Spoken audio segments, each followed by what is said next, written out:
गांव की अशिक्षा को दूर करने की नैतिक जिम्मेदारी आप सबकी है। शायद भगवान ने गांव वालों को बनाया ही इसलिए है कि सामर्थ्यवानों के घर के सारे काम करें, खाएंगे, पिएंगे, ऐश करेंगे और क्या। चलती क्या खंडाला। वनवासी विकास फाउंडेशन के वार्षिकोत्सव में मंच पर विराजमान आज के मुख्य अतिथि आदरणीय सुधांशु जी, हमारे विभिन्न संगठनों के सभी वरिष्ठ पदाधिकारीगण तथा रविवार की शीतलहरी में दोपहरी में घर का आनंद छोड़कर इस सभा कक्ष में उपस्थित हुए सभी राष्ट्र प्रेमी दिल्ली वासी, आप सबको वनवासी भारत की ओर से सादर प्रणाम। बात सन 90 के दशक की है, जब विपरीत विचारधारा के राजनीतिज्ञों के कुत्सित प्रयासों के कारण या कहें कुत्सित प्रयासों की सफलता के कारण भारत के ग्रामवासी, वनवासी आक्रोशित होने लगे। उनके आक्रोश का कारण था उनको यह समझाया जाना कि तुम्हारी गरीबी का कारण तुम स्वयं नहीं हो, अपितु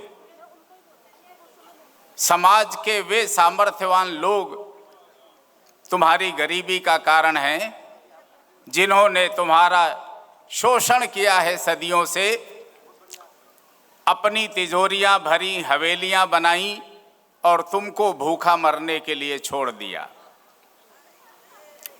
यह विचारधारा प्रयास पूर्वक भारत के जंगल में बसे गांवों की ओर फैलाई गई। भोले भाले वनवासियों ने इस विचारधारा को स्वीकार कर लिया, अंगीकार कर लिया और आगे जो विचार उनको दिया गया कि तुम्हारा नैतिक अधिकार है, जन्मसिद्ध अधिकार है कि तुम इन समाज के इन सामर्थ्यवान लोगों को लूटो, इनकी संपत्ति छीनो और तुम भी जीवन का आनंद उठाओ। इसके कारण भारत के अनेक जिलों में उग्रवाद, आतंकवाद, नक्सलवाद जैसे अनेक नामों से आक्रोश पनपने लगा, फैलने लगा। स्थान स्थान पर विस्फोट होने लगे, स्थान स्थान पर लोग जलाए जाने लगे, घर लूटे जाने लगे, व्यापार ठप होने लगे। अर्धसैनिक बलों के भी हजारों जवान इस आक्रोश की अग्नि में स्वाहा हो गए। समाज के मूर्धन्य विचारकों ने उस परिस्थिति में विचार किया कि इसको तो रोकना चाहिए। कैसे रुकेगा? तो एक ही समाधान दिखा कि मूर्खता नामक कोई चीज नहीं होती है। जब अशिक्षा भारी पड़ती है तब जो भी विचार समझा दिया जाता है, वो चाहे विद्वतापूर्ण हो चाहे मूर्खतापूर्ण हो, वो स्वीकार हो जाता है। तो अशिक्षा के कारण यह आक्रोश पनपा। यदि इनको शिक्षित करने का प्रयास किया जाए, साक्षर बना दिया जाए, तो संभवतः इस संकट से उबरा जा सकता है। और इसी विचार के परिणाम स्वरूप नगरवासी और गांववासी के बीच में जो दरार बढ़ रही थी, उस दरार को पाटने का प्रयास प्रारंभ हुआ। दरार भी कैसी थी कि गांव वालों को क्या समझाया गया, आपने समझा, और नगरवासियों को क्या समझा दिया गया, या कहें कि जाने अनजाने में वे समझ बैठे। तो नगरवासियों ने क्या समझा, अपने जीवन का लक्ष्य क्या बनाया, इसको यदि समझना हो तो उस कालखंड का एक गीत जो किसी फिल्म का गीत की पंक्तियां हैं, उससे आपको बोध हो सकेगा। एक पंक्ति, नायक ने नायिका से कहा, चलती क्या खंडाला? तो नायिका ने उत्तर दिया, स्वीकार किया। और फिर नायक ने पूछा और नायिका ने पूछा, खंडाला जाएंगे तो करेंगे क्या? तब नायक ने जो उत्तर दिया वो महत्वपूर्ण है, और वह उत्तर था, खाएंगे, पिएंगे, ऐश करेंगे, और क्या।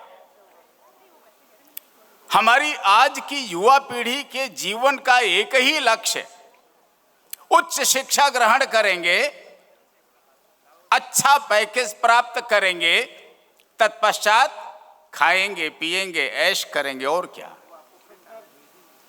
तो फिर हमारे घर के बाकी काम कौन करेगा? भारत के गांव वाले हैं ना। शायद भगवान ने गांव वालों को बनाया ही इसलिए है कि सामर्थ्यवानों के घर के सारे काम करें।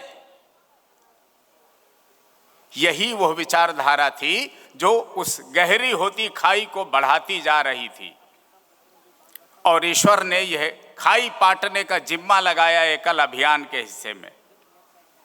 एकल अभियान ने तत्कालीन दक्षिण बिहार के, वर्तमान में झारखंड प्रदेश के धनबाद जिले से एकल शिक्षक विद्यालय का शुभारंभ किया। नगरवासियों को उनका बोध कराया कि गांव की अशिक्षा को दूर करने की नैतिक जिम्मेदारी आप सबकी है, और ग्रामवासियों के मन में यह बोध जगाने का प्रयत्न किया गया कि नगरवासी तुम्हारे शोषक नहीं अपितु शुभचिंतक हैं, संरक्षक हैं। और आज इस मंच से हमको यह कहने में कोई संकोच नहीं होता है कि हमको यह कार्य करने में बहुत बड़ी अर्थात अभूतपूर्व सफलता पूरे देश में प्राप्त हुई कि भारत के गांव-गांव में हम यह विश्वास जगा सके कि नगरवासी तुम्हारे शोषक नहीं अपितु शुभचिंतक हैं, संरक्षक हैं। इसी के परिणाम स्वरूप हम भारत के 1 लाख से अधिक गांवों में अपने कार्य को विस्तार देने में सफल हो सके हैं। साक्षरता की दृष्टि से कार्य प्रारंभ हुआ था। छोटे छोटे गांवों में सिंगल टीचर स्कूल, 10 वर्ष तक यह कार्य करते करते ध्यान में ये बात आई कि उस समय एक गीत जो चलन में आया था उसने ध्यान और आकर्षित किया, और गीत क्या था? शिक्षा क्या स्वर साध सकेगी यदि नैतिक आधार नहीं है। बात महत्वपूर्ण है। केवल शिक्षा विनाश की ओर ले जाती है, उसमें संस्कार आवश्यक है। और इसी को ध्यान में रखते हुए भारत के ग्रामीण क्षेत्र में जहां विदेशी कार्यकर्ता वनवासियों को यह कुरेद कर धर्मांतरण करने का प्रयत्न कर रहे थे कि तुमको तुम्हारे धर्म के बारे में कुछ मालूम नहीं है, और मालूम न होने का मूल कारण है कि तुम हिंदू हो ही नहीं। क्योंकि क्रिश्चियंस के गांव में चर्च होते हैं, उनको अपने भगवान के बारे में मालूम रहता है। इस्लाम मतावलंबियों के गांव में मस्जिद होती है, उनको अपने दीन के बारे में मालूम होता है। तुम हिंदू हो तो तुमको न तो राम के बारे में मालूम है और ना ही तुम्हारे गांव में मंदिर है, तो तुम हिंदू कैसे हो? उस पीड़ा में से वनवासियों के आग्रह पर एकल अभियान ने संस्कार शिक्षा का शुभारंभ श्री हरि कथा प्रसार योजना के रूप में किया, जिसका उद्देश्य था कि महानगरीय कथाकार तो गांवों को जाएंगे नहीं, तो फिर ग्रामवासियों को भगवान के बारे में कौन बोध कराए। इसलिए उन्होंने कहा आप हमारे बच्चों को प्रशिक्षित कर दीजिए। और एकल अभियान ने एकल श्रीहरि के बैनर तले श्री हरि कथा प्रसार योजना का शुभारंभ किया। श्री राम कथा के लिए श्री अयोध्या धाम में और श्री कृष्ण कथा के लिए श्री वृंदावन धाम में 2 प्रशिक्षण केंद्र प्रारंभ किए गए। वहां से यह हरिकथा योजना प्रारंभ हुई। उसके बाद इस कथा को मूर्त रूप दिखाने के लिए श्री हरि मंदिर रथ योजना प्रारंभ हुई और क्रमशः एक एक योजना जुड़ती गई। तो आरोग्य योजना जुड़ी स्वास्थ्य शिक्षा की दृष्टि से, डेवलपमेंट एजुकेशन देने के लिए ग्रामोत्थान योजना जुड़ी और सबसे अंत में समाज को शोषण मुक्त करने, समाज का स्वाभिमान जगाने के उद्देश्य से स्वाभिमान जागरण योजना प्रारंभ हुई। इस प्रकार यह पंचमुखी शिक्षा का अभियान पूरे देश में क्रमशः विस्तारित होता जा रहा है। आज इस मंच से मैं इतना कह सकता हूं कि आप सब दिल्ली वासी अपना प्रेम, अपना आशीष इस अभियान पर बनाए रखें। हम आपको एक दिन सुरक्षित भारत सौंपेंगे। इस वादे के साथ आप सबको प्रणाम।